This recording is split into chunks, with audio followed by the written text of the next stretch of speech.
আমরা আরেকটু পথ বোধহয় হাঁটতে পারতাম একসাথে, অথচ তুমি ক্লান্ত হয়ে উঠলে। পায়ের পথে ক্লান্ত হলে পথিক একটু জিরিয়ে নিয়ে আবার হাঁটতে পারে। কিন্তু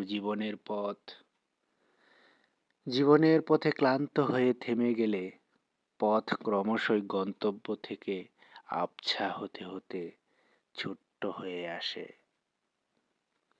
আমরা আরেকটু কথা বলে নিলেই হয়তো সব মিটে যেতে পারত, অথচ তুমি বলতে ভুলে গেলে ভালোবাসার শব্দ, প্রিয় সম্বোধন, পরিচিত ডাক নাম। আমাদের আর কথা হলো না।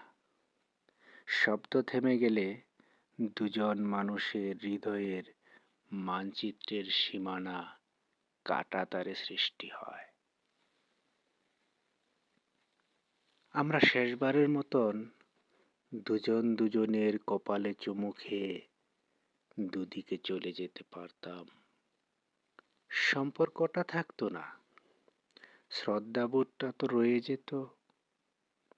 অথচ তুমি কি ভীষণ অভিমানী, মুখ না ফিরিয়েই চলে গেলে।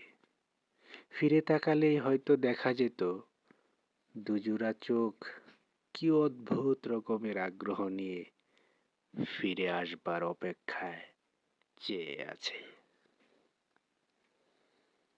বনিবনা না হলে চলে যাওয়াতে অন্যায় কিছু নেই, তবে অভিযোগ জমিয়ে রেখে চলে যেতে নেই। শেষ চেষ্টাটা বোধহয় করাই যেত, অথচ তুমি সমস্ত অভিযোগ বুকে চেপে চলে গেলে।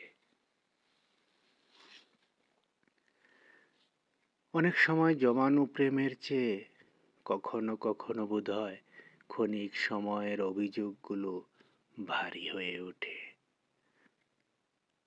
আমরা আরেকটু পথ চাইলেই বোধহয় পাখির মতো ডানা জাপটে একসাথে উড়ে যেতে পারতাম, অথচ আর আমাদের ওরা হলো না, হবে না কখনো।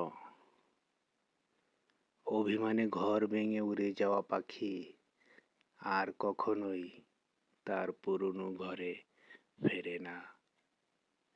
অভিমানে ঘর ভেঙে উড়ে যাওয়া পাখি আর কখনোই তার পুরনো ঘরে ফেরে না।